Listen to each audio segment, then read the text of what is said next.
Kalau Anda mau mengandalkan perbuatan baik, konsekuensinya ini rumusnya. Kamu harus sempurna. Kamu harus sempurna. Kalau kau sudah berbuat baik, ya, kau berbuat baik, dengar baik-baik ini. Supaya oknum-oknum pejabat yang punya pandangan lu pikir lu baik, tapi lu tidak bertobat. Kau buat 9, tapi piara perempuan, berzina, salah semua. Kau dengar ini. Kau buat 9, kau tidak ingat dan kuduskan hari Sabat, salah semua. Dengar itu. Pandangan abal-abal tapi sombong, orang omong son dengar. Bertobat.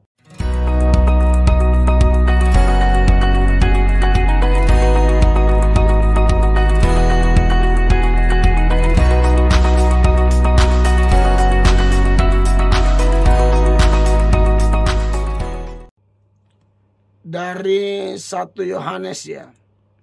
1 Yohanes pasal 3 ayatnya yang ke-17 dan ayatnya yang ke-18 ya. 1 Yohanes pasal 3 ayat 17 dan ayat 18, demikian bunyi firman Allah. Barang siapa mempunyai harta duniawi dan melihat saudaranya menderita kekurangan, tetapi menutup pintu hatinya terhadap saudaranya itu, bagaimanakah kasih Allah dapat tetap di dalam dirinya? Anak-anakku, marilah kita mengasihi bukan dengan perkataan atau dengan lidah, tetapi dengan perbuatan dan dalam kebenaran. Demikianlah kita ketahui bahwa kita berasal dari kebenaran. Demikian pula kita boleh menenangkan hati kita di hadapan Allah. Nah, satu pokok pikiran berdasarkan pembacaan 1 Yohanes 3 ayat 17 sampai ayat 19 ini adalah berbuat baik bukan dengan kata-kata, tetapi dengan tindakan nyata. Nah, saudara-saudara yang diberkati oleh Tuhan Yesus Kristus, memang kalau kita bicara tentang ajaran Kristen ini, hal yang tidak boleh diremehkan, hal yang tidak boleh disepelekan adalah seputaran perbuatan baik. Perbuatan baik ini sangat penting, saudara-saudara. Saya hari Minggu kemarin saya berkhotbah tentang bagaimana menghadapi atau berkemenangan terhadap pencobaan yang dari dalam. Pencobaan dari dalam itu kan keinginan-keinginan hati kita yang jahat, keinginan berzina, keinginan balas dendam, bunuh orang, atau keinginan akan harta, ketamakan, ya, cinta uang, keinginan kaya, sehingga menghalalkan segala cara. Itulah pencobaan-pencobaan dari dalam. Maka solusinya sudah pasti, karena itu berasal dari dalam hati, maka seseorang harus menerima Yesus sebagai Tuhan dan Juru Selamat pribadi. Karena dengan menerima Yesus sebagai Tuhan dan Juru Selamat pribadilah hati seseorang itu yang tadinya kotor dan dipenuhi dengan berbagai hal yang membahayakan dirinya.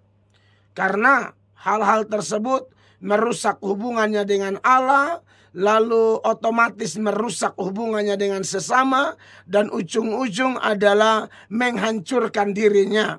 Sebab kalau kita bandingkan dengan Markus pasal 7 ayat 21 sampai ayat 23, di sana tercatat atau terdaftar sejumlah kekotoran-kekotoran di dalam hati, keinginan-keinginan berdosa di dalam hati, dan ini yang menjadi pemicu pencobaan yang berasal dari dalam. Sebab dikatakan di dalam Markus 7 itu ayat 21 sampai 23 firman Allah berbunyi demikian. Sebab dari dalam, dari hati orang timbul segala pikiran jahat. Jadi pikiran jahat itu dari dalam hati. Percabulan, ya, percabulan ini dia biasanya ditempatkan kepada orang yang belum menikah tapi sudah melakukan dosa seks di luar nikah. Itu namanya percabulan, ya. Lalu pencurian, pembunuhan. Jadi orang kalau mencuri, baik skala kecil maupun skala besar, sampai mencuri uang rakyat misalnya, yang dilakukan oleh oknum-oknum pejabat yang kita pernah dengar, kita sudah lihat, bahkan mungkin kebanyakan sudah dipenjara, dan yang lain lagi antri tunggu masuk penjara. Karena saudara tahu sendiri kan, beda pejabat zaman Firaun dan pejabat zaman sekarang. Kalau pejabat zaman Firaun, ya masuk penjara dulu, keluar baru jadi pejabat. Contohnya siapa? Yusuf. Yusuf itu masuk penjara dulu. Masuk penjara bukan karena jahat, bukan karena berantem, bukan karena pukul orang, bukan karena kriminalitas, tapi masuk penjara karena difitnah. Dan memang atas izin Allah, karena Allah mau promosi Yusuf. Setelah bebas dari penjara, baru jadi pejabat, ya kan?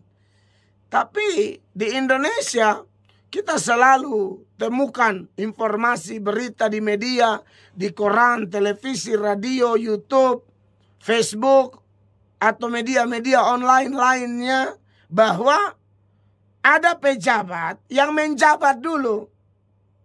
Nanti sementara menjabat kah? Mau dekat-dekat akhir jabatan kah? Atau setelah selesai menjabat baru ditarik ke penjara karena ada temuan-temuan kiri kanan dan lain sebagainya. Itulah beda antara pejabat zaman Firaun dan pejabat zaman sekarang. Makanya saya tiap kali dalam kesempatan apapun, saya berusaha mengingatkan. Kemarin dalam acara launching pengadaan apalah begitu barang dan jasa di Aula Gubernur Nusa Tenggara Timur, saya diminta untuk mendoakan saja. Saya tanya, tidak ada khotbah? Mereka bilang tidak, hanya doa saja. Ya sudahlah. Karena hanya doa, ya kita anggap saja berkhotbah dalam doa. Maksudnya ya minta Roh Kudus pimpin supaya kata-kata doa kita ini juga diaminkan oleh para pejabat, begitu. Dan saya berdoa buat kepala yang urusan pengadaan itu, apa nama istilahnya, dari RI punya ada. Saya berdoa buat Pak Gubernur, Wakil Gubernur, beliau juga ada. Saya bilang, Tuhan tolong, setan tidak senang dengan mereka. Kalau mereka tidak hati-hati, mereka jatuh. Dalam doa saya bilang begitu. Terkutuklah orang yang mengandalkan kekuatannya sendiri, tapi diberkatilah orang yang mengandalkan Tuhan. Lalu saya ingat juga, saya berdoa buat para pejabat itu. Saya mengatakan, Tuhan tolong supaya ini pengadaan barang dan jasa ini betul-betul tepat sasaran sampai kepada masyarakat yang memerlukannya. Dalam doa itu juga saya bilang, karena tidak dapat kesempatan khotbah toh, jadi di doa juga harus bicara banyak, begitu. Jadi saya juga bilang, Tuhan tolong, kami sering dengar banyak pejabat makan uang yang bukan uangnya. Saya hantam sekalian di situ, karena saya tahu ini hati kalau tidak dijamah, tidak didoakan, tidak minta pertolongan Tuhan. Lihat ini, saudara lihat daftar-daftarnya, ya. Pikiran jahat, percabulan, pencurian, pembunuhan, perzinahan. Nah, perzinahan ini yang sudah menikah tapi masih piara perempuan, itu namanya perzinahan, ya. Yang saya ngeri, ada orang yang sudah berzina begini tapi tetap merasa dirinya tuh diberkati Tuhan. Nah, ini orang sedang ditipu ini. Orang begini harus disadarkan, karena kasihan. Kalau tidak disadarkan cepat, mungkin lu akan enak beberapa waktu, tapi lu akan hancur kemudian. Itu pasti, ya. Keserakahan, kejahatan, kelicikan, hawa nafsu, iri hati, hujat, kesombongan, kebebalan. Semua hal-hal jahat ini timbul dari dalam dan menajiskan orang. Makanya orang harus percaya sungguh-sungguh kepada Tuhan Yesus Kristus. sebagai Tuhan dan Juru Selamat. Hanya dengan cara itu hati orang bisa menjadi suci, saudara-saudara. Makanya di dalam surat Ibrani itu, penulis Ibrani mengkontraskan antara ritual Yudaisme, pemahaman atau pandangan atau pegangan yang berkaitan dengan ajaran Yudaisme, ritual Yudaisme dianggap bisa menyucikan. Tapi penyucian dalam ritual Yudaisme berupa darah binatang lah segala macam, itu hanya lahiriah. Sedangkan darah Yesus itu menyucikan sampai kedalaman hati kita yang kotor-kotor tadi itu. Ya, perhatikan Ibrani 9 ayat 13 dan 14. Sebab jika darah domba jantan dan darah lembu jantan dan percikan abu lembu muda menguduskan mereka yang najis, sehingga, perhatikan, mereka disucikan secara apa? Lahiriah. Nah, beda sama iman percaya kepada Yesus yang telah menderita di Golgota, ya, sengsara, mati, dikuburkan, bangkit pada hari ketiga, lalu naik ke sorga. Darahnya penuh kuasa. Ayat 14. Betapa lebihnya darah Kristus yang oleh roh yang kekal telah mempersembahkan dirinya sendiri kepada Allah sebagai persembahan yang tak bercacat. Garis bawahi kalimat selanjutnya, akan menyucikan hati nurani kita. Garis bawahi, akan menyucikan hati nurani kita dari perbuatan-perbuatan yang sia-sia yang tadi-tadi itu, supaya kita dapat beribadah kepada Allah yang hidup. Ya, makanya saya bingung, ada orang bilang Kristen tapi masih pertahankan kehidupan yang menyakiti Tuhan, seperti berzina, mencuri, percabulan dan lain sebagainya, kesombongan, keangkuhan. Ya, orang-orang seperti ini sebenarnya mereka hanya beriman di mulut. Orang-orang begini belum percaya Yesus, saudara-saudara. Ya, makanya saya kalau lihat ada oknum-oknum orang kaya kah, pejabat kah, lalu mereka omong seolah-olah mereka baik. Aduh, makanya akumulasi dari saya lihat orang-orang model begitu, saya kepikiran menyampaikan topik ini. Ternyata mereka pikir mereka sudah sangat baik karena sudah bantu orang begini begitu. Mereka pikir mereka baik. Tapi di sisi lain sambil bantu orang sambil piara perempuan, sambil bantu orang sambil berzina, tapi tetap merasa itu sudah baik. Nah, pagi ini nih memang saya sengaja mengkhotbahkan topik ini supaya otak-otak kotor yang dipenuhi dengan doktrin-doktrin sesat seputaran perbuatan baik supaya ditolong dulu, ya, supaya diselamatkan. Orang kalau sudah terima Yesus, ya, solusi yang berikut ya dia harus berbuat baik kan? Karena berbuat baik juga di dalam khotbah saya seputaran bagaimana menang atas pencobaan dari dalam, berbuat baik juga menjadi solusi untuk kita tidak jatuh dalam dosa, ya. Makanya di dalam Kejadian 4 ayat 7 itu firman Allah bilang sama Kain begini, apakah mukamu tidak akan berseri jika engkau berbuat baik? Tetapi jika engkau tidak berbuat baik, dengar, dosa sudah mengintip di depan pintu. Ia sangat menggoda engkau, tetapi engkau harus berkuasa atasnya. Jadi yang saya persoalkan dari Kejadian 4 ayat 7 ini ialah, kalau orang tidak berbuat baik, itu berpotensi dia akan gampang atau mudah jatuh ke dalam berbagai-bagai pencobaan yang akan merugikan rohaninya, merugikan seluruh kehidupannya. Ya. Nah, jadi perbuatan baik ini, saudara-saudara, jelas ini adalah sesuatu yang sangat ditekankan di dalam ajaran Kristen atau ajaran Alkitab. Contoh lain lagi, bagaimana Paulus mengingatkan kita dalam Galatia pasal 6 ayat 9 dan 10 dikatakan, janganlah kita jemu-jemu berbuat baik, karena apabila sudah datang waktunya, ia akan menuai jika kita tidak menjadi lemah. Karena itu, selama masih ada kesempatan bagi kita, marilah kita berbuat baik kepada semua orang. Tapi ada prioritasnya ya.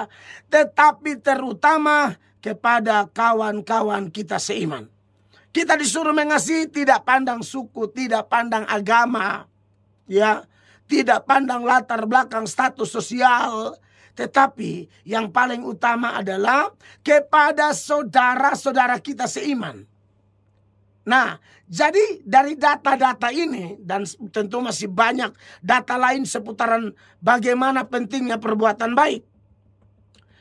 Saya mau kasih ingat kita bahwa perbuatan baik itu sangat penting. Dan apa yang dikatakan oleh Paulus misalnya dalam Galatia 6 ayat 9 dan 10 ini senada dengan nats pembuka yang kita baca pagi ini, di mana Yohanes 1 Yohanes 5 itu 1 Yohanes 3, Yohanes mengingatkan orang-orang percaya yang menerima surat Yohanes. Yohanes bilang kalau ada harta lebih tolong bantu orang. Jangan hanya menang bicara, oh saya ini mau bantu orang. Tidak, ambil tindakan nyata. Ya, bukan berbuat baik dengan kata-kata, tapi dengan tindakan nyata. Tapi ada hal yang menarik di sini yang mau saya tekankan supaya kita jangan salah paham seputaran perbuatan baik, ya. Di ayat 18 dari 1 Yohanes 3 dikatakan, anak-anakku, marilah kita mengasihi bukan dengan perkataan. Artinya jangan menang diomong. Jangan menang hanya bilang, oh saya mau bantu, saya mau bantu. Harus bantu betul, begitu. Ada kelebihan, ada berkat, bantu orang, ya.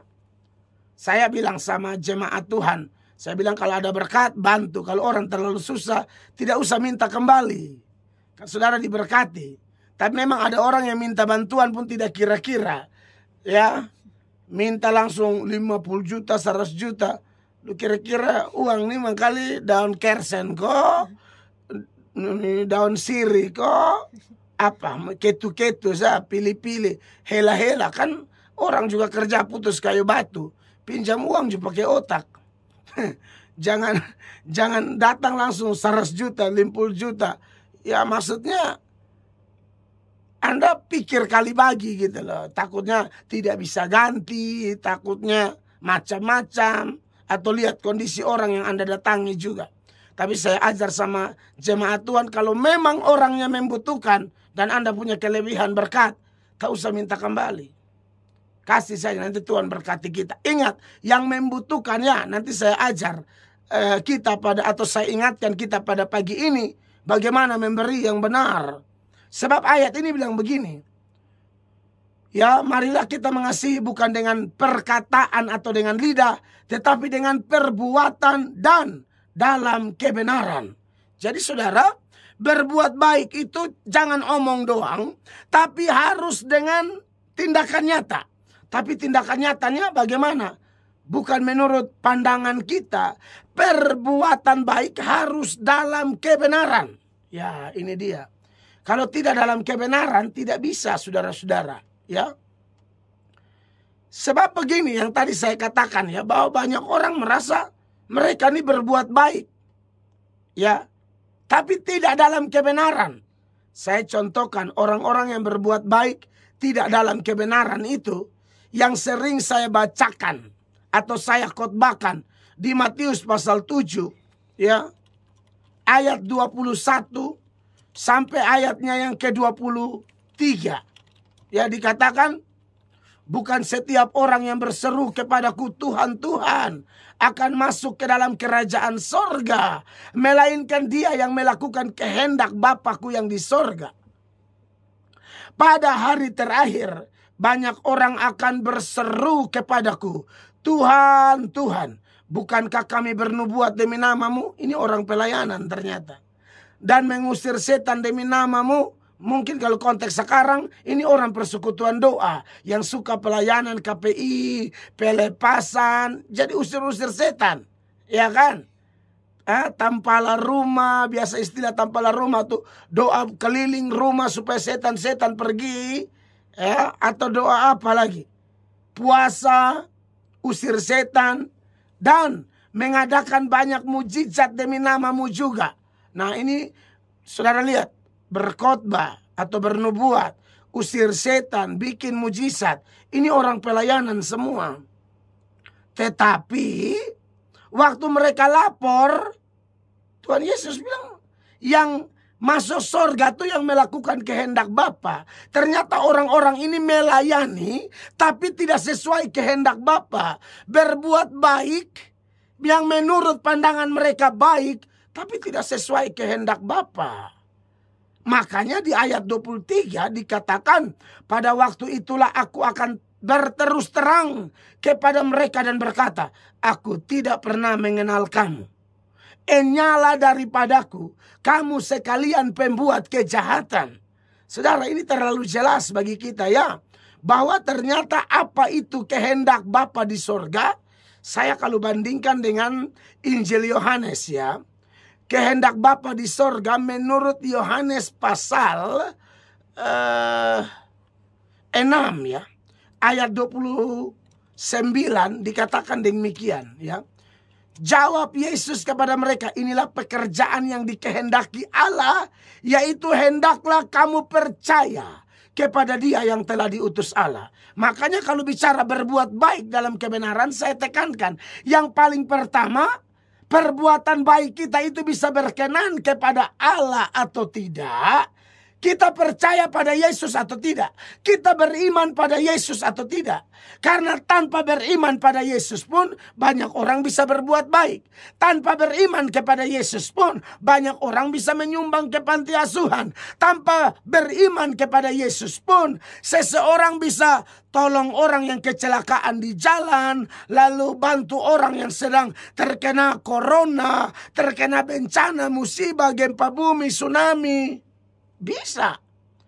Tapi persoalannya, kalau kita bicara tentang berbuat baik menurut ajaran Kristen, Alkitab berkata perbuatan itu harus dalam kebenaran. Kebenaran yang paling mendasar adalah Anda telah tinggal dalam kebenaran itu tinggal di dalam Anda. Dan siapakah sang kebenaran itu? Dialah Yesus Kristus yang pernah memproklamirkan dirinya dan berkata, akulah jalan dan kebenaran dan hidup. Tidak ada seorang pun dapat datang kepada Bapa kalau tidak melalui aku. Makanya saudara, orang kalau sekalipun dia baik, saudara dengar kata-kata saya, sekalipun dia baik, tapi kalau dia tidak percaya Yesus, itu namanya tidak dalam kebenaran. Ya, karena kebenaran Allah itu nyatanya dalam Yesus. Yesus akan melihat seorang bapak, seorang ibu, seorang pemuda, seorang pendeta, seorang majelis, seorang pejabat, seorang pengusaha itu berbuat baiknya benar atau tidak. Pertanyaannya, apakah Yesus ada dalam dirinya atau tidak? Ya, bukan Yesus ada di mulutnya atau tidak, bukan. Ada dalam dirinya atau tidak. Sebab kalau hanya di mulut, Matius 7 tadi itu orang-orang panggil Yesus Kurie itu artinya mereka bilang Tuhan, dari kata kurios. Ya, mereka panggil Yesus Tuhan juga. Jadi sebenarnya itu juga Kristen, tapi Kristen hanya di mulut. Kristen hanya di mulut dan di otak. Sibuk pelayanan, tapi kalau cuma percaya Yesus di mulut dan di otak saja, Yesus tidak benar-benar menjadi penguasa tunggal dalam hidup kita, maka segala perbuatan baikmu, perbuatan baik omong kosong. Dengar ini. Emang ada orang kayak begitu ya? Itu sudah bukti tadi kan. Saya contohkan lain lagi. Ada orang yang bisa buat baik tapi tidak mengalami kasih Tuhan. Makanya dalam 1 Korintus 13 itu, ayat 3 dia bilang begini. Dan sekalipun aku membagi-bagikan segala sesuatu yang ada padaku. Jadi Paulus menggambarkan ada orang yang dia bisa bagi-bagi, bagi uang, bantu panti asuhan, beramal, ya mau tolong orang susah, mau bikin sumur bor di OEKAM, ya mau bantu orang. Oke, bagus. Tapi fondasimu apa? Sebab ini ayat berkata, Dan sekalipun aku membagi-bagikan segala sesuatu yang ada padaku, bahkan menyerahkan tubuhku untuk dibakar, tetapi jika aku tidak mempunyai kasih, sedikit pun tidak ada faedahnya bagiku. Kasih yang mana yang dimaksud? Itulah kasih ketika seseorang menerima Yesus. Ada kasih yang sejati di hatinya. Tanpa itu omong kosong semua. Nah, ini buat semua saudara, entah oknum pejabat, oknum pengusaha, yang kamu sering berbuat baik. Tapi kalau kamu berbuat baik hanya pencitraan diri, berbuat baik karena makan puji, berbuat baik hanya karena mau pamer, berbuat baik hanya karena apa ya?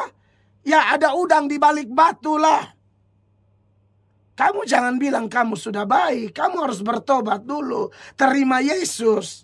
Karena saya tidak percaya seseorang sudah terima Yesus kalau dia bilang dia berbuat baik, tapi saya bilang tadi masih ada dosa-dosa terselubung yang dia pegang kuat-kuat, bahkan dia cintai dosa itu. Lalu dia bilang dia baik. Lu baik dari mana? Tidak ada baik-baiknya. Ini belajar firman nih. Karena perbuatan baik itu harus dengan iman. Tanpa iman dan kasih yang sungguh kepada Yesus, Anda tidak berbuat baik. Ya, baikmu baik, omong kosong itu. Dengar ini. Makanya saya khotbah ini, itu saya punya video satu lagi viral itu, di mana saya khotbah di kantor wali kota tuh. Waktu Natal kemarin, Natal pemerintah Kota Kupang, saya omong ini kepada Pak Wali dan semua yang ada di situ. Saya bilang, bapak-bapak ini berbuat baik, kalau tidak percaya Yesus nol besar. Ini bukan Mel Atok omong di radio. Saudara nonton langsung itu video, langsung di depan mereka. Bukan omong di radio, beta bukan tipe begitu. Ada beta hantam memang. Makanya di Aula El Tarik kemarin untung bukan khotbah. Katanya beta omong, pasti. Karena beta lihat banyak orang tuh baca Alkitab asal-asalan, tidak mengerti cara menjelaskan Alkitab. Jadi baca lalu tidak mau dengar, tidak rendah hati. Sombongnya minta ampun, tapi anggap diri pintar. Pintar dari mana? Bodoh. Dengar itu. Orang pintar yang rendah hati itu siapa? Para majus. Pintarnya luar biasa, tapi mencari-cari tahu tentang Yesus, bertanya-tanya tentang Yesus. Nah, itu orang pintar yang berkelas. Makanya saya suka puji jemaat yang dia pintar, tapi kalau urusan firman Allah, dia duduk di gereja tempat saya melayani Tuhan, saya lihat, wah ada doktor, ada calon rektor, ada segala macam, duduk dengar dengan penuh perhatian. Saya bilang ini mirip orang-orang majus itu. Sebab kalau Anda ingat peristiwa Natal di Matius 2 ayat 1 dikatakan, sesudah Yesus dilahirkan di Bethlehem, di tanah Yudea pada zaman Raja Herodes, datanglah orang-orang majus dari timur ke Yerusalem. Mereka ini sudah pernah baca mungkin waktu mereka ini kan dari daerah Media Persia sana. Dan di sana kan Daniel, Sadrak, Mesak, Abednego pernah ada. Disinyalir waktu orang-orang beriman ada di sana itu, berita tentang Mesias itu diajarkan di sana. Nah, dampaknya kepada orang-orang majus ini. Jadi mereka sudah tahu, tapi belum tahu lengkap. Maka saudara lihat ayat 2. Dan bertanya-tanya. Nah, ini kerendahan hati orang nih. Di manakah dia, raja orang Yahudi yang baru dilahirkan itu? Kami telah melihat bintangnya di timur dan kami datang untuk menyembah dia. Jadi saya harus omong ini buat siapapun di NTT ini atau di Indonesia. Sebab saya juga live di Facebook dan saudara-saudara saya dari berbagai belahan bumi, berbagai provinsi, kota di Indonesia sedang ikut. Saya lihat ada banyak orang tuh yang dia bilang dia baik, tapi dia tidak mau ke gereja. Beda sama majus. Majus ini sudah datang berkorban. Korbankan apa lagi? Pekerjaan. Mereka orang-orang pintar. Ini dokter-dokter, ahli-ahli perbintangan, segala macam. Ilmuwan. Tapi Anda lihat rendah hatinya luar biasa. Makanya beta lihat kalau pejabat makan puji, soket, mengerti Alkitab. Yang satu ini mengerti apa? Dia ada hidup barba biru. Dia bikin diri kehebat-hebat. Sonde rendah hati gitu loh. Orang begini mau tunggu apa? Malaikat tampar? Atau apa? Sombongnya minta ampun. Saya saya mendoakan pejabat, tapi saya harus tegur juga. Dan saya berdoa buat pejabat tuh kebanyakan minta mereka bertobat. Apalagi pejabat yang beta tahu jahat, sombong, angku. Minta mereka bertobat. Ada dulu sombong-sombong, beta khotbah kayak contoh bikin tingkah begitu. Kayak mau dengar na acting lihat jam segala macam. Kayak hebat-hebat padahal ada penjahat besar. Pencuri besar. Lalu tahu-tahu saya khotbah di penjara, ada di penjara. Aduh beta kasihan. Begitu baru kenal sama beta. Pak Pendeta, ya alamat. Dulu kata khotbah lu acting lihat katong lebar dari lu nih. Dia paling darah tinggi yang begitu-begitu nah. Ya. Nah, ini yang saya perlu beri keterangan bahwa mereka tidak bertobat tapi bilang baik. Baik apa? Kau buat baik tapi kau tidak ke gereja. Tidak bisa. Majus bilang, saya mau sembah Yesus. Akhirnya dia sembah betul. Herodes bilang mau sembah, tapi omong kosong. Ahli-ahli Taurat bilang mau sembah, hanya menang jelaskan, tapi tidak mau menyembah. Pokoknya beta kalau khotbah di pemuka tuh jangan pejabat kah, pendeta kah atau siapa. Lu jangan acting bikin sombong-sombong diri. Beta gas lu betul-betul. Kalau mau bikin sombong dulu disembunyi di belakang tembok mana kok. Jangan saya lihat. Karena beta kalau orang lain khotbah beta perhatikan dengan penuh penghormatan. Kadang-kadang yang tidak mau dengar, dompu khotbah kaki kepala, khotbah bikin jemaat mengantuk, anda jemaat bicara gereja lain. Tapi dompu bikin diri kayak pintar-pintar sekali. Beta paling emosi yang begini-begini. Nah, saudara-saudara yang diberkati oleh Tuhan Yesus Kristus. Jadi, berbuat baik itu begitu. Dan ini hukum tambah. Saya tutup sudah, tapi setelah itu tanya jawab. Tapi saya mau kasih tahu. Karena banyak orang yang dia pikir dia sudah baik. Sudah bantu orang. Nah, ini saya jelaskan. Rumus perbuatan baik itu kalau sudah dalam Tuhan. Kalau lu mau bertahankan, you baik. Oke. Percaya Yesus tidak mau. Dia bilang tidak bisa percaya saja, harus berbuat baik. Jelas itu doktrin sesat. Karena kalau kau pegang doktrin sesat itu, dia punya syarat begini. Ya, Yakobus 2 ayat 10. Ini sebagai contoh 10 hukum Allah ya. Padahal hukum Tuhan itu banyak. Bukan hanya 10 hukum Allah. Ada hukum-hukum lain lagi. Segala penjabaran dari 10 hukum itu terlalu luas di seluruh Alkitab. Sebab barang siapa menuruti seluruh hukum itu. Wih, dia berusaha 10 hukum. Mulai dari jangan ada Allah lain sampai tidak menginginkan milik orang lain. Toh? Tetapi mengabaikan satu bagian daripadanya. Apa dikatakan? Ia bersalah terhadap seluruhnya. Jadi kalau anda sudah bikin 10, tahu-tahu salah 1. 0. Contoh, sudah bantu orang ini itu. Kalau anda mau mengandalkan perbuatan baik, konsekuensinya ini rumusnya. Kamu harus sempurna. Hah? Kamu harus sempurna. Kalau kau sudah berbuat baik, ya, kau berbuat baik, dengar baik-baik ini. Supaya oknum-oknum pejabat yang punya pandangan, lu pikir lu baik, tapi lu tidak bertobat. Kau buat 9, tapi piara perempuan, berzina, salah semua. Kau dengar ini. Kau buat 9, kau tidak ingat dan kuduskan hari Sabat. Salah semua. Dengar itu. Pandangan abal-abal tapi sombong. Orang omong son dengar. Bertobat. Kau jangan andalkan perbuatan baikmu. Kamu memerlukan Yesus. Ya. Ini saya omong karena saudara kalau oknum-oknum pejabat misalnya, saya suka omong dengan mereka. Mereka kalau pegang jabatan tuh udah rasa kayak dong hebat. Lu soalnya tahu lu habis jabatan, apalagi kalau orang-orang yang keliling. Saya ingatkan Pak Bupati, ini contoh saja. Saya khotbah kemarin, karena khotbah saya yang di kantor wali kota itu viral, wakil bupati telepon saya, Pak Mel bisa khotbah buat kita, Pak Jerry Manafe, silakan tanya. Bisa khotbah? Oh, saya bilang bisa. Sampai di sana kasih ingat itu langsung ada di YouTube. Hanya dia pun sound kurang bagus karena itu gedung juta lalu gimana. Jadi tapi khotbah beta kasih ingat. Dia bilang Pak Bupati dan Pak Wakil Bupati, hati-hati dengan orang-orang yang Pak mereka lagi jaya atau mereka Pak dong ke gula atau jadi semut keliling semua. Ya. Tapi ada fakta, saya lihat ada pejabat yang selama menjabat dia bantu banyak orang. Bagian dia sakit mau mati, itu orang yang dia kasih cek muntah darah, yang dia kasih cek sama muntah-muntah. Sonde datang lihat dia. Anda lihat kurang ajarnya luar biasa. Makanya pejabat-pejabat, bosan jangan pikir itu semua orang di sekeliling Basong tuh pasti orang baik. Beta yakin pasti ada yang tulus. Tapi hati-hati, ada orang yang hanya hargai Anda karena jabatanmu. Lu kalau jatuh, lu miskin, lu sakit, tidak akan ada orang pergi lihat lu. Dengar itu. Ya saya omong di Pak Bupati begitu. Dan Pak Wakil memang. Saya omong langsung. Dan saya ini Pak Pagi, ini besok ingat jadi omong lagi di radio.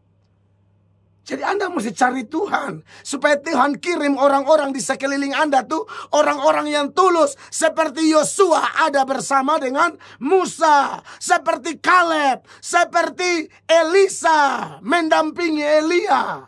Jangan seperti Yudas mendampingi Yesus. Mengerti khotbah saya ya? Kira khotbah saya yang sederhana ini membuat Anda sadar. Karena Anda lagi top, orang makan rubuh. Orang Kupang bilang keliling makan rubuh seperti semut keliling gula. Tapi Anda semua deka mampus, baru lihat setan do hilang semua.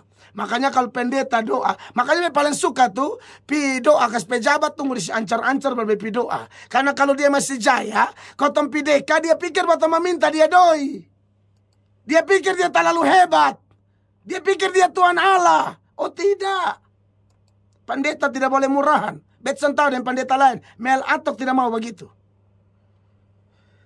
Itu sudah Pak Pagi, so emosi begini enak sekali. Tuhan berkati. Asini kau tanya jawab. Terima kasih Bapak.